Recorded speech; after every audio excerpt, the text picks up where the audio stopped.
Shalom, turagushuhuje wowe tubana ku isengesho ribohora official. Karibu, Imana ikugirire neza, cyane cyane wakoze subscribe uri agaciro. Imana igumugisha, turagushimiye cyane. Nawe utarakora subscribe, turagusaba kugira ngo nawe uyikore. Imana igumugisha, tuguhaye ikaze nawe kugira ngo twibanire mu bihe byiza byo gusenga n'ijambo ry'Imana. Ni by'agaciro, tuzigera wicuza. Kuri uyu muyoboro w'isengesho ribohora official, akaba ari n'igicaniro cyihariye cy'amasengesho. Ubaye waramaze gukora subscribe, ujye wibuka gusangiza uyu muyoboro mu magroupe mubamo, byigisho mu bisangiza mu magroupe mubamo, ushyire ku ma status yawe kugira ngo ubwirize nawe cyangwa ufashe benshi ubumamaro ku bantu ufite muri telefone yawe. Yesu akugirire neza. Tuje rero kuganira ijambo ry'Imana, hanyuma tugasenga. Ijambo tuje kuganiraho, ngiye kugaragaza uko umubiri w'umuntu, bimwe mu bice by'umubiri w'umuntu, ubwami bw'umwijima bushobora kubyicaramo bukabifata. Uburyo imyuka mibi cyangwa se abadayimoni cyangwa se abantu, uburyo abantu bashobora gutura mu bandi bantu. Nkuko dusanzwe twigisha hano, twarasobanuye byinshi cyane, tubona ko umuntu ari umwuka atari umubiri. Umuntu ni umwuka w'ubugingo. So umuntu w'umwuka rero, Satani ashobora kumufata akaza akamwicaza mu ngingo zawe mu buryo bwa buri satanike. Umuntu akakwicaramo, umwuka akaba yakwicara mu rugingo rwawe, cyangwa se umuntu akaba atanakwicaramo ariko dayimoni ikakwicaramo. Ugasanga mu mubiri wawe hari ibintu biwupakiyemo, hari ibintu biwurimo. Mu mubiri wawe ushobora guturwamo n'imyuka mibi yitwa inzoka cyangwa scorpio. Byibuka ko Yesu yavuze ngo dore mbahaye ubutware n'ubushobozi bwo kuzajya mukandagira inzoka na scorpio. Hari imyuka twita inzoka.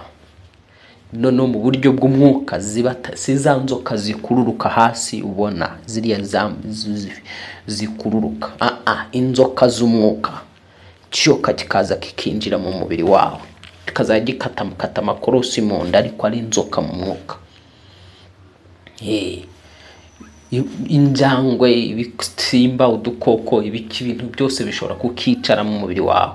Ariko iyo tuvuga udusimba, udukoko, ntabwo tuba tuvuga ibikoko ibingibi byambaye umubiri. Ni uburyo bw'abadayimoni bihinduramo udusimba, bihinduramo ubukoko, bakaza bagatura mu mubiri w'umuntu. Abadayimoni bashobora kwihindura amavirusi, virusi runaka, udusimba tutagaragara, tukaza tukinjira muri wowe, tukaba mu mubiri wawe, ukabana nabyo mu mubiri nyine.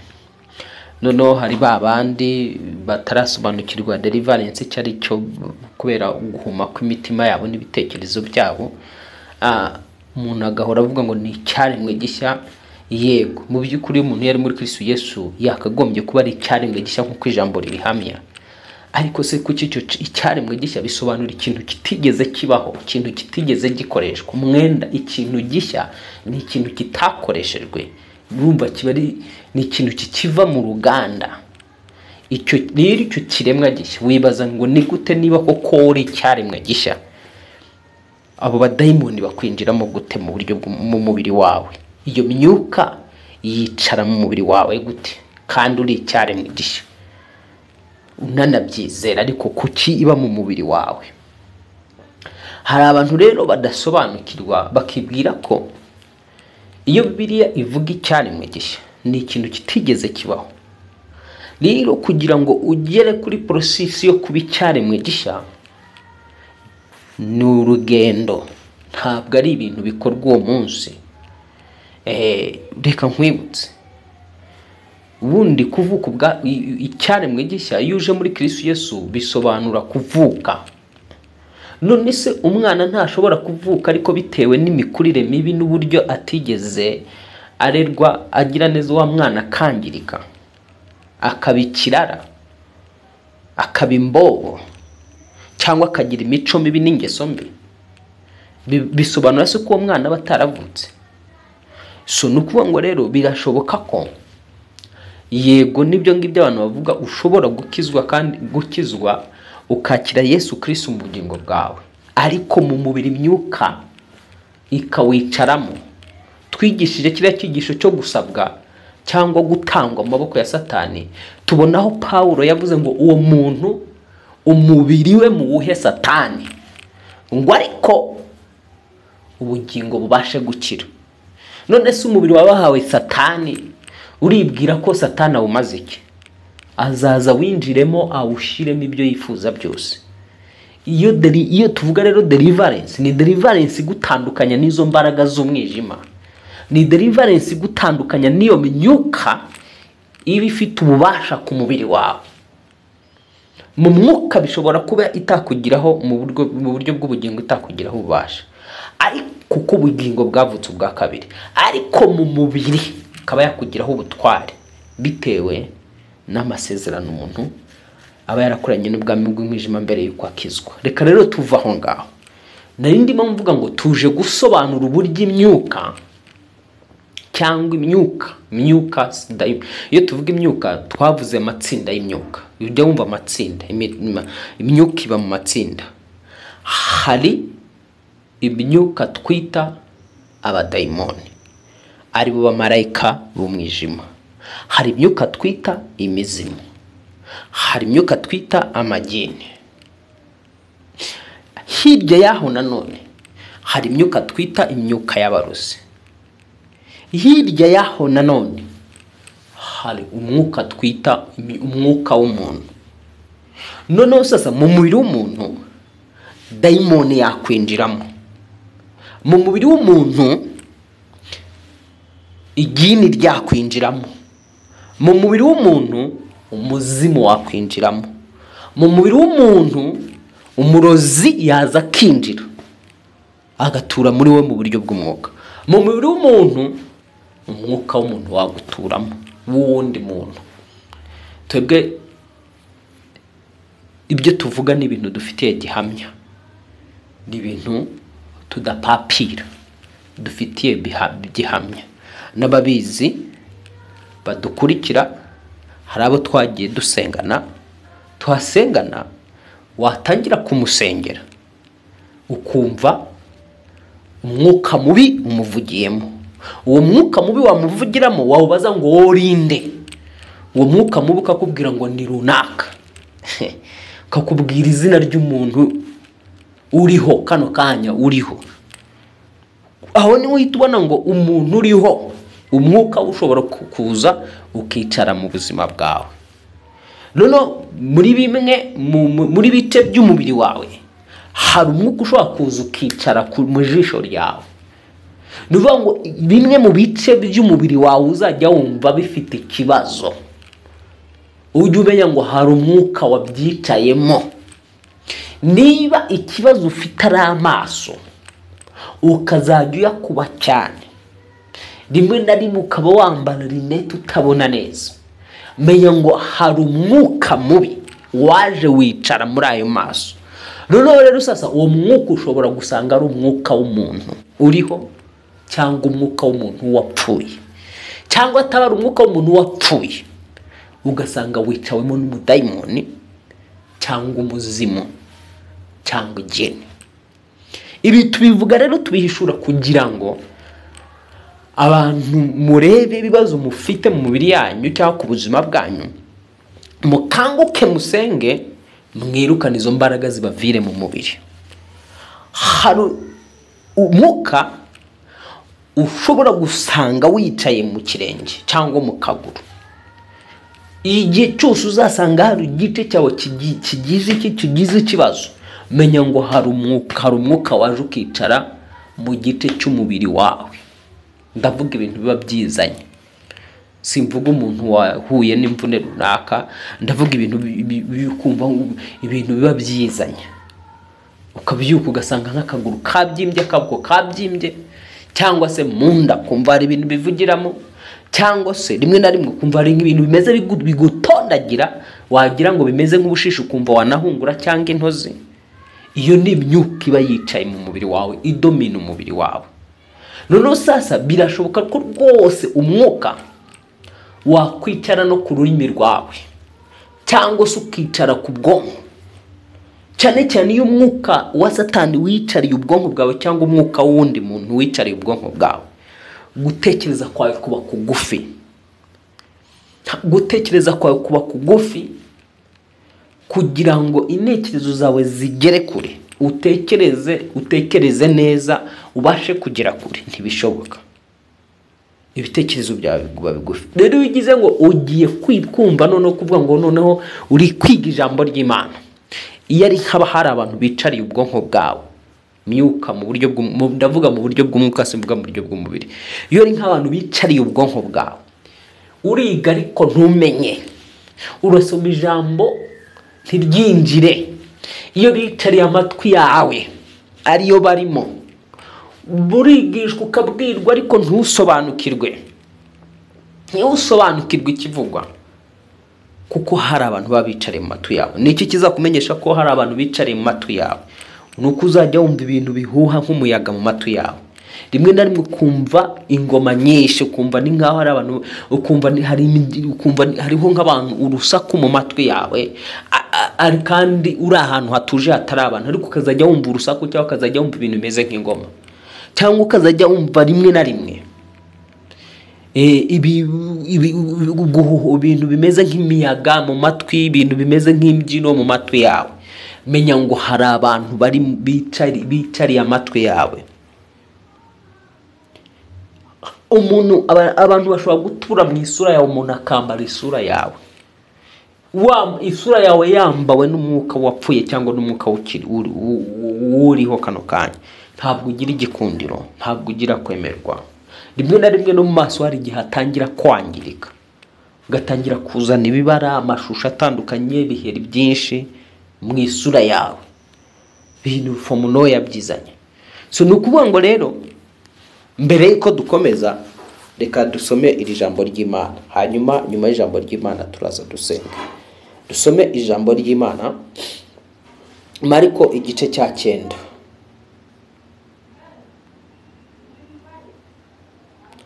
Mariko igice cya 9.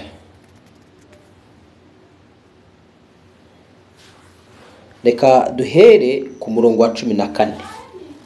Mariko igice cya 9 kuva ku murongo wa 14. Titiri avuga ngo akiza umuhungu urwaye igicuri. Bagezeho ahabigishwa bari babona iteraniro ry'abantu ribacicije, n'abanditsi bajya impaka nabo. Uwo mwanya abantu bamubonye baratangara cyane, barirukanka baramusanganira, baramuramutsa. Uwo mwanya abantu bamubonye baratangara cyane, barirukanka baramusanganira, baramuramutsa. Arababaza ati, mwabagishaga impaka z'ibiki? Umwe muri bo aramusubiza ati, mwigisha, nkuzaniye umwana wanjye utewe na dayimoni. Turumva hano ko hari umudayimoni ushobora gutera umuntu. Noneho umudayimoni ashobora gutera umuntu, ashobora gutera umwana muto, ashobora gutera umwana mukuru, ashobora gutera umuntu wese. Ahangaho uyu mugabo aratubwira ati, aravuga ati, nkuzaniye umwana wanjye utewe na dayimoni. Ngo aha musanze hose, iyo amufashe amutura hasi, akamubirisha ifuro, akamuhekenyesha amenyo, akamugagaza. Mbwira abigishwa bawe ngo bamwirukane ntibabishobora. Hano uyu mugabo arimo aratwereka, arimo aratubwira uko uyu mudayimoni iyo yinjiye muri uyu mwana bigenda. Uyu mudayimoni rero ngo iyo amusanze ahantu hariho hose amusanze, uyu mudayimoni yahitaga yinjira muri uyu mwana. Umwuka kuko utagira imipaka, aho wagufatira hose wabishatse wakwinjiramo. Iyo ukwinjiyemo rero hari impinduka. Hari abantu imyuka yinjira mu mibiri yabo ntibasobanukirwe ko hari imyuka mibi yabinjiyemo, bo bakibwira ngo ni indwara zisanzwe, kumbe hari imyuka ibinjiyemo kugira ngo bateze icyo kibazo. Uyu mwuka winjiraga muri uyu mwana wamara kumwinjiramo, icyambere ikintu wakoraga nk'uko uno mugabo arimo arabitubwira, ngo wamuturaga hasi. Aha tukabona ko hari umuntu ushobora kugwa gusitara akagwa hasi, atari gusitara gusanzwe, ari umwuka umutuye hasi umuteze ukamutura hasi. Hari abantu tujya twumva ngo banyereye bagwa muri dushe, bo bakibwira ko ari ukunyerera gusanzwe, kumbe hari umwuka wabatuye hasi muri iyo dushe. Hari impanuka tujya tumva ngo ziba zabaye, kumbe hari umwuka wateje iyo modoka kugonga ikagwa. Ntabwo ari ibintu bipfa byabaye byapfuye kuza. Iyo mwana iyo yagwaga hasi, urabona ko uyu mugabo yarasobanukiwe akamenya yuko ni daimoni umutura hasi. Hari impanuka mubona mukibwira ngo ni impanuka zisanzwe, kumbe ni umudaimoni uziteje, ni umwuka mubi uziteje. Hari abanyerera bakagwa mu madushe, kumbe ne hari ushobora gusitara akagwa kumukibwira ngo kumbe ni umwuka umufatiye aho ngaho, kuko nicyo gihe umutura hasi. None icya kabiri tubonye ko umwuka ushobora gutura umuntu hasi. Icya gatatu ngo ukamuwirisha ifuro, akabiri ifuro kazana ibicambwe byinshi. Gatatu ngo akamuhekenyesha amenyo. Urumva iby'uyu mwuka wamukoreshaga kumuhekenyesha amenyo. Hari abantu baryama bakarara bahekenya amenyo nijoro, kumva arimo arahekenya amenyo mu bitotsi byiwe kandi asinziriye. Urumva ko ni umwuka umuhekenyesha amenyo. Araba ngo akamugagaza, mu yandi magambo yahitaga amugagaza. Hari umwuka ushobora kwinjira mu kaboko kawe kakagaragara. Hari umwuka ushobora gufata akaguru kakagagara. Hari umwuka ushobora gufata igice kimwe mu Rwanda kikagagara. Uwo mwuka iyo winjiye ntabwo upfa kugira, winjiraga mu mubiri. Ntabwo none ngo wamara kwinjira mu mubiri w'umwana, birashoboka ko nawe umwuka ushobora kukwinjiramo ukakugagaza. Twagaragaje ibimenyetso by'umubiri uri kondane cyangwa winjiriwe n'abadayimoni. Icyambere twavuze yuko umuntu yumva ibinya bya hato na hato. Icyakabiri akumva ibintu bisa nkaho bimutondagira bimeze nk'ubushishi. Cya gatatu akazajya yumva ibintu biborogera mu nda ye, kumva ngo bivugira mu nda ye. Cya kane tuvuga ko nyuma y'ibyo ngibyo, igihe imyuka ikwinjiyemo, ni zimwe mu ndwara ziterwa n'imyuka nazo, reka uyu munsi nzivugeho. Kurwara umutwe udakira w'uruhande rumwe, icyo ni ikimenyetso cy'abadayimoni bakurimo kandi bakudomina. Rimwe na rimwe kumva bya bindi wumvise ingoma mu matwi, kumva ni nk'abantu bari kubyina mu matwi yawe. Bundi rimwe na rimwe ukumva ari ibintu wahungura mu mutwe wawe, ku bwonko bwawe, ukumva bimeze nk'ubushishi cyangwa umubiri wose bigutondagira. Ibyo ni ibimenyetso by'imbaraga z'umwijima by'imyuka mibi.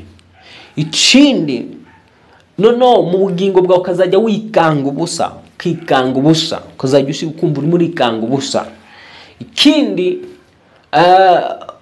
rimwe na rimwe waba uri mu nzira ukumva ni nkaho ukumva hari nk'igicucu cyangwa ari nk'umuntu ukuri inyuma, wareba inyuma ugasanga ntawe. Ikindi ukumva hari igihe uhamagarwa, umuntu araguhamagaye ariko washakisha uguhamagaye ukamubura. Ibyo byose ni ibimenyetso by'imbaraga z'imyuka mibi, ni umuntu ubashywe n'imbaraga z'imyuka mibi. Ikindi ugira agahinda gakabije k'indengakamere.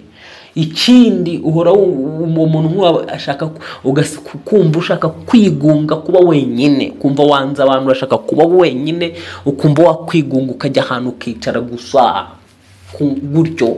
Rimwe na rimwe ukumva waturi kukanarira nta kintu kikurejeje. Ibyo ni ibimenyetso by'umuntu uri kondana n'imbaraga z'umwijima. Ikindi rimwe na rimwe ukumva ntukene ibintu by'Imana, urabyanze, ukumva gusengura ntubishaka, n'abakozi Imana ntubashaka. Icyo ni ikimenyetso cy'umuntu udominwa n'imbaraga z'umwijima. Uwo muntu rero nta kindi, waba usenga umeze gutyo, ukeneye deliverance, ukeneye kubohorwa. Iyo tuvuga deliverance, hari abandi ndabonye kubera ubuhumyi bwo mu mitima yabo kudasobanukirwa deliverance icyo ari cyo. Deliverance ntabwo ari uburyo bwo kugusiga amavuta. Nta deliverance ibaho yo gusiga amavuta ngo wumve ngo urabohowe. deliverance nta yindi migenzi ikoreshwa n'uburyo bwo gusenga tuvuga ni ukwibohora nyine, kuboka ukabohorwa, hanyuma nawe ukabohoza ubuzima bwawe. Hari abibaza ngo ibiki none se Aroni abajije, ndamubaza nti Lazaro amaze kuzuka Yesu yamubwiye ngo iki? Yaramubwiye ngo yabwiye abari baraho ngo ni mu mubohore. Lazaro yari yapfuye, Yesu aramuzura. Amaze kumuzura icyakurikiyeho yaravuze ati ni mu mubohore. Iyo tuvuga rero deliverance ni uburyo bwo kwibohora no kubohoka. Iyo wakiriye agakiza usa nkaho uzutse, uvuye mu rupfu, icyo ukeneye rero haba hakeneye kubohorwa. Hari abantu b'injiji bahumye mu mitima yabo, bakumva yuko Pawulo witwaga Sawuli amaze kwakira Yesu Kristo umwami n'umukiza n'umucunguzi w'ubugingo bwe, ntabwo byose Yesu yabimukoreye. Yaramubwiye ngo genda kwa Ananiya azakubwira ibikurikiraho. Uwo Ananiya niwe wamusengeye, hanyuma Pawulo akomeza urugendo, aranabatizwa. Hanyuma Pawulo akomeza urugendo rwo guhamagarwa kwe. Ni ukuvuga ngo Imana ni Imana ikoresha abantu kandi inyura mu bantu. Nta mana y'umuyaga ibaho, ni Imana igendera mu bantu igakorera mu bantu. Izakubohora ikoresheje umuntu, izagaraganira nawe ikoresheje umuntu, izaguhugura ikoresheje umuntu, izakwigisha ikoresheje umuntu, izaguha amafaranga ikoresheje umuntu, izaguha ibyo ukeneye byose ikoresheje umuntu. Na Satani hano mu isi ibyo akora byose akoresha abantu. Ntabwo uzigera ubona Satani mbona nkubone. Satani umubona mu muntu, n'Imana ukayibona mu muntu. Muri iyi si rero hari abakozi ba Satani nibyo bambaye uruhu rwera inyuma, imbere ari amasigaryana. Ibyo si igitangaza. Yesu yaravuze ngo mwirinde muri mwe kuko hazaza abahanuzi benshi b'ibinyoma, ngo bazaba bambaye uruhu rw'intama nyamara imbere ari amasigaryana. Abo barahari, ariko ntibivuze ko nta bahanuzi b'ukuri bahari. Ntibivuze ko nta bakozi b'Imana nyakuri bahari. Ntibivuze ko nta bapasiteri b'ukuri bahari. Pasiteri b'ukuri barahari, n'abanyabinyoma barahari. Bahanuzi b'ibinyoma barahari, bahanuzi b'ukuri barahari. Abigisha b'ukuri barahari, abigisha b'abanyabinyoma barahari. Bavuga butumwa abanyabinyoma barahari, vuga butumwa abanyakuri barahari. Intumwa za Satani z'ibinyoma zirahari, n'intumwa z'Imana nyakuri zirahari. Wowe gusa icyo ugomba gusenga ni ugusaba kugira ngo Imana iguhuze n'umuntu w'umugisha, iguhuze n'umukozi wayo, guhuze n'umuntu yemera. Wowe wamaze kumenya ko Imana ica mu bantu kandi ikorera mu bantu. Isengesho ryawe ubagomba guha Imana, mpuza n'umuntu wawe, mpuza n'umuntu wamfasha nkabohoka, mpuza n'umuntu wamfasha nkava ku rwego nkajya ku rundi, kuko ni Imana ica mu bantu kandi inyura mu bantu. Niyo mpamvu Yesu yavuze ngo Yesu atuma abigishwa baravuga ngo uzabemera ndijya azaba yemeye, nuzabanga ndijya azaba yanze. So rero tuvuye aho ngaho, twari turimo turavuga ukuntu imyuka ishobora kwicara mu mubiri w'umuntu ikadomina umubiri w'umuntu.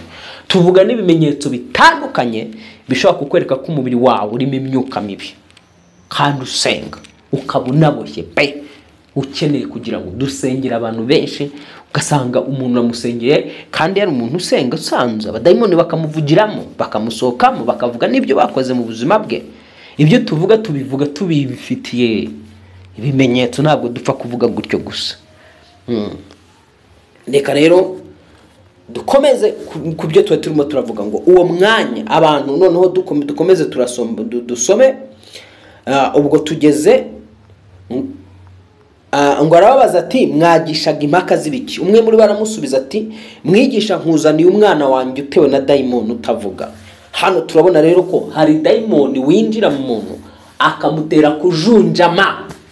Umuntu ukaba wabona ashaka kuba wenyine, kutavuga, waracecetse, ukagira ngo nuguceceka gusanzwe, kumbe ni umudayimoni wamuteye umukontorora utuma atavuga. Icyo ni icyambere. Noneho dukomeje tugasoma ngo aha musanze hose, uyu mudayimoni utavuga, aha musanze hose aho byo twabisobanuye ko umwuka aho wagusanga hose ushobora kugufata. None ngo mbwira abigishwa bawe ngo bamwirukane ntibabishobora. Hana abigishwa ba Yesu, uyu muntu yabazaniye umuntu wari ufite ibyo bibazo, abigishwa ba Yesu ntibashobora kwirukana uwo mwuka. Kimwe nuko nawe umuntu bashaka kumukuzanira muri aka kanya kandi wizera Yesu Kristo nk'umwami n'umukiza n'umucunguzi w'ubugingo bwawe, uwo mwuka ntuwirukane. Kandi dufasha n'abantu benshi baba bafite abashumba babo babayoboye batigeze birukanwamo iyo myuka, ariko bazo umuntu bw'Imana n'imbabazi z'Imana ugasanga zirabakijije zibasohoyemo iyo myuka. Uwiteka nawe akubohore mu izina rya Yesu. None hano arakomeza kutubwira ngo arabasubiza ati ngo aha musanze hose yamufasha mutura hasi akamubirisha ifuru akamuhekenyesha amenyo akamugagaza, mbwira abigishwa ngo bamwirukane ntibabishobora. Arabasubiza ati yemwe bantu b'iki gihe batizera nzageza he kubana namwe. Hano Yesu yavuganye n'abigishwa be aravuga ngo yemwe bantu b'iki gihe batizera, kubera daimoni kurwamo no kwizera. Ngo nzageza he kubana namwe, ngo nzabihanganira kugeza ryari. Arimo arabaza abigishwa be kuko byaramubabaje yumvise yuko bananiwe gukuramo umudaimoni. Noneho Yesu arabaza ngo nzageza he ryari kubana namwe, nzageza he kubana namwe, nzabihanganira kugeza ryari, nimumunzanire. Urumva iyo utagira kwizera bitera Yesu agahinda. Iyo kwizera kwawe guhora guhungabana kudahamye bitera umwami Yesu agahinda. Noneho Yesu aravuga ngo nimumunzanire. Baramuzanira ngo daimoni abonye Yesu atigisa uwo mwana cyane, ngo aragwa arigaragura abiri furu. Wa mudaimoni abonye Yesu ngo yatigishije umwana umubiri w'umwana uratigiswa, ariko muri uko gutigita k'umubiri w'umwana ngo agwa hasi arigaragura. Kumbe hariho abantu bashobora kubona bigaragura hasi ukagira ngo nibindi ari imyuka mibiri mirabagaragura hasi. Ngo Yesu abaza se ati yafashwe ryari.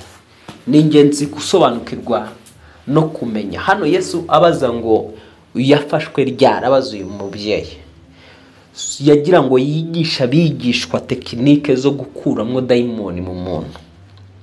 Ni ikingenzi mu isi y'umwuka kumenya umuntu ngo yafashwe ryari, iyi myuka yamwinjiyemo ryari, yewe ni ryari watangiye kumva ibyo bintu bikugendagenda mu mugongo, ni ryari watangiye kumva ibintu bibyina wumva ibyo bintu bimeze nk'ingoma mu matwi yawe, ni ryari watangiye kuzajya ukuba ayo maso, ni ryari watangiye kuzajya wumva uwo mugongo wagufashe ryari, ni ryari watangiye kuzajya wumva ibyo bintu bivugira mu nda, ni ryari ukuboko kwawe kwatangiye kubyimba, ni ryari ibyo binya watangiye kuzajya ubyumva. Uhereye icyo gihe rero nicyo tugomba gutangiriraho, tukirukana izo mbaraga, tukirukana iyo myuka mibi ku buzima bwa mu izina rya Yesu Kristo wapfuye akazuka. Reka rero dukomeze dusoma ahangaha. Ibi rero Yesu yabikoze kugira ngo yigishe abigishwa natwe twigishe ko kumenya igihe umuntu aba yarafatiwe ari by'ingenzi. None umugabo aramusubiza ati yafashwe akiri umwana, kenshi cyane amuta mu muriro cyangwa mu mazi ngo amwice, ariko niba ubishobora tugirira imbabazi udutabare. Kenshi cyane amuteza ibihombo, kenshi cyane amugusha mu byaha by'ubusambanyi, kenshi cyane amujyana mu businzi, kenshi cyane amuteza amahane, kenshi cyane amuteza umujinya w'umuranduranzuzi, kenshi cyane amuteza. Hano turabona ibintu kenshi cyane amuteza. Ngo ariko niba ubishobora tugirira imbabazi udutabare. Ese wowe iyo myuka ni wizeye ko yakurekura? Wizeye ko yakuva mu buzima bwawe? Kenshi cyane iguteza ibibazo, guteza ibihombo, kenshi cyane iyo ufashe amafaranga aca mu myanya yawe y'intoki, kenshi cyane iyo myuka ikwinjiramo igahuhuma mu nda, kenshi cyane abantu bakwanga nta mpamvu, kenshi cyane urarambagiza ukabengwa, kenshi cyane nawe urabyumva nawe wongereho nawe urabyumva. Ngo Yesu aramubwira ati uvuze ngo niba mbishobora byose bishobokera uwizeye. Kumbe ari uwirukana imyuka bisaba kuba yizeye, ari no yirukanirwamo uyikurwamo bisaba kuba yizeye. Ahangaha uko twasenga kose nare kuri sengesho ryose nka kugayidinga mu isengesho, utizeye ntacyo ubona. Kuko hano Yesu arakomeza akavuga ngo byose bishobokera uwizeye. Ni ukwizera konyine gusa, kuko twasobanuye ko intambara turwana nayo ari intambara yo kwizera nta kindi. Ngo uwo mwanya se w'umwana avuga cyane nti ndizeye nkiza kutizera. Mani gukize kutizera mu izina rya Yesu. Ngo Yesu abonye iryo teraniro ry'abantu rimushikiye biruka acyaha daimoni ati, yewe daimoni utavuga kandi utumva, ndagutegetse muvemo ntukamugarukemo kundi. Rumva ya magambo ya Yesu uburyo yacyashye daimoni. Yaravuga daimoni we utumva utavuga. Uyu mudaimoni yari yarateje umwana kutumva, uyu mudaimoni yari yarateje umwana kutavuga. Mu yandi magambo no mudaimoni yari yicaye mu matwi y'umwana kugira ngo umwana atazajya yumva. Nanone mu yandi magambo uyu mudaimoni yari yaricaye ku rurimi rw'uyu mwana, uyu mwana atabasha kuvuga. Urumva uyu mudaimoni ahantu yari yaricaye. Ibyo nahoze mvuga ko daimoni ishobora kwicara mu ngingo z'umuntu, mu bice by'umubiri w'umuntu. Uyu mudaimoni yicaye mu matwi y'umwana kugira ngo amatwi y'umwana atazajya yumva. Ndasenga kugira ngo buri mwuka wose wicaye mu gutwi kwawe, umuriro w'Imana utwike mu izina rya Yesu Kristo. Niba ari umwuka wapfuye kwicayemo, nusoke muri aya matwi mu izina rya Yesu Kristo. Niba ari umwuka umuzimu, nusoke muri aya matwi mu izina rya Yesu Kristo. Niba ari jini cyangwa umudaimoni, nibisoke mu gutwi kwawe mu izina rya Yesu Kristo. Niba ari umurozi wicaye mu gutwi kwawe, ndamuvima, ndategetse ngo nakuvemo, ndategetse ngo nave muri aya matwi mu izina rya Yesu Kristo. Buri mwuka wose wicaye mu maso yawe, ndategetse ngo ukuvire muri ayo maso. Buri muntu wese uri mu maso yawe nasoke mu maso yawe. Uwicaye mu isura yawe nave mu isura yawe mu izina rya Yesu Kristo. Ndategeka umwuka kugira ngo uve mu isura yawe mu izina rya Yesu Kristo wapfuye akazuka. Ndategeka kugira ngo umwuka wicaye mu nda muri ayo mara, uwo wicaye muri ayo matrompe, uwo wicaye mu kirenge cyawe, mu bibero, mu matako, soka wa muzimu we, soka mu daimoni. Ndagutegetse va muri uyu mubiri w'umuntu mu izina rya Yesu Kristo. Wowe wicaye ku bwonko bw'umuntu, ndagutegetse va ku bwonko bw'umuntu wa jina la Yesu. Va muri bitugu by'uyu muntu mu izina rya Yesu Kristo. Ndatura imbaraga z'umwami Yesu zibohora umubiri wawe katika jina Yesu. Yemwe mwamyuka mwe muranyumva muri uyu mubiri w'umuntu, nimwiyegeranye muve muri uyu mubiri mu izina rya Yesu Kristo.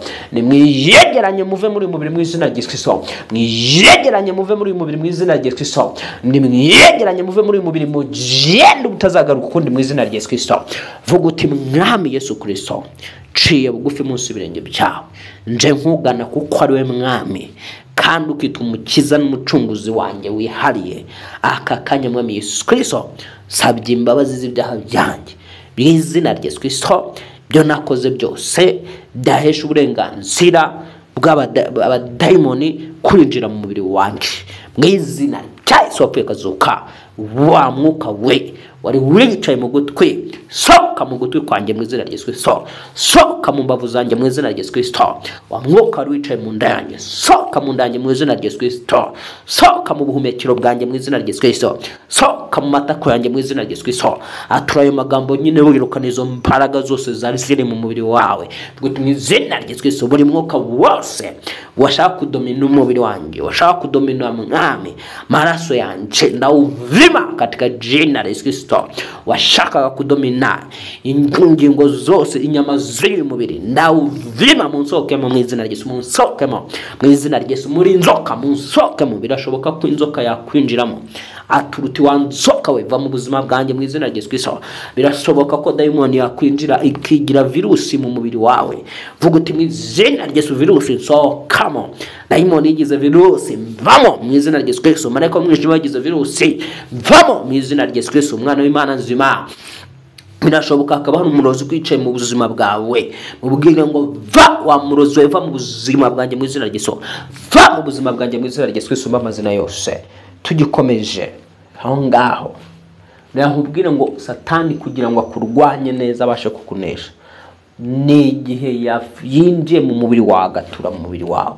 Iyo yinjiye mu mubiri wawe, urugamba ruragukomera, kuko ushobora kurwana n'abadayimoni n'imyuka mibi yicaye mu mubiri wawe. Hari n'abandi barwana n'imyuka mibi itatiri mu mibiri yabo, ahubwo iri hanze yabo. Urugero, ukaba warwana n'imyuka mibi ari kuri mu nzu yawe, ni kurimo, ariko imyuka ugasanga iri mu nzu yawe, mu cyumba cyawe, cyangwa mu modoka yawe, cyangwa muri ofisi yawe. Mu mubiri wawe akaba nta myuka ikurimo, ariko iri muri ofisi, iri mu modoka yawe, iri mu buriri bwawe, iri mu cyumba cyawe. Aho utuye ariho hari ikibazo, mu mubiri wawe nta kibazo gihari. Ndagusengera kugira ngo mu izina rya Yesu Kristo, buri imbaraga zose zakwataka ziri muri wawe mu rugo, ziri mu cyumba cyawe, ziri muri ofisi y'ukorera, nohereje umuriro w'Imana kuzitwika mu izina rya Yesu Kristo.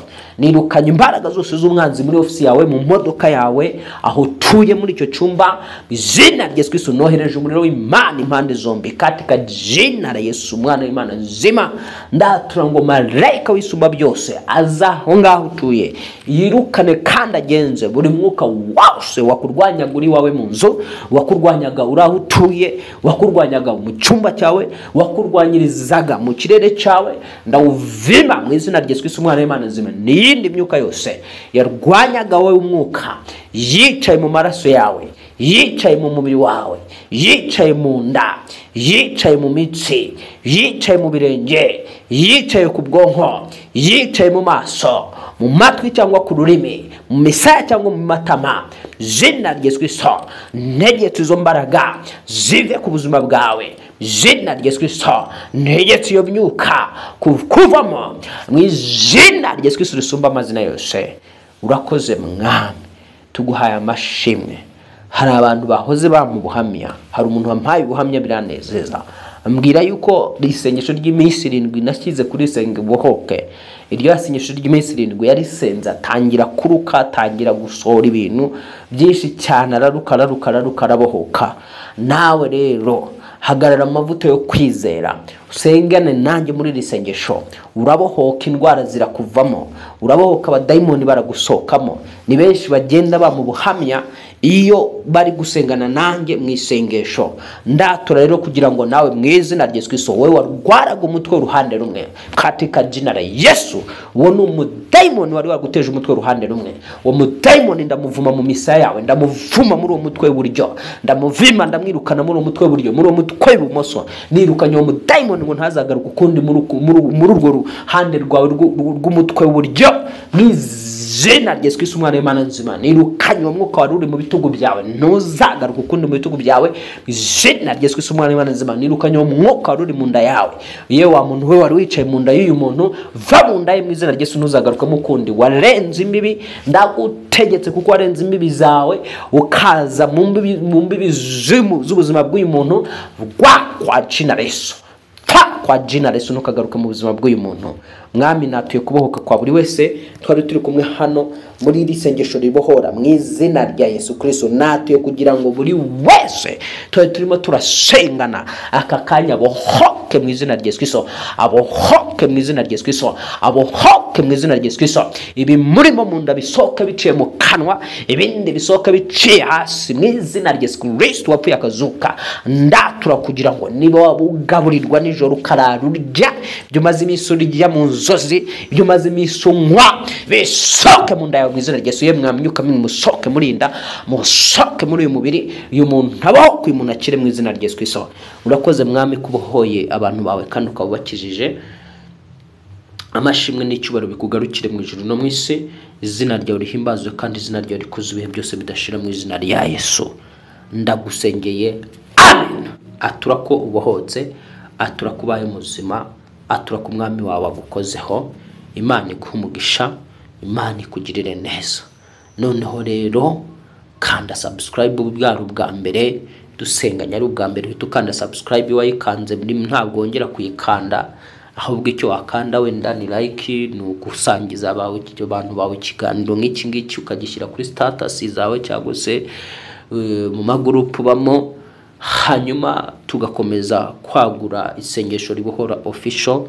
Imana amahoro ikugirire neza, Imana amahoro iguhe umugisha. Nakagaruka ku isengesho ribohora official. Mugire ibihe byiza. Shalom shalom.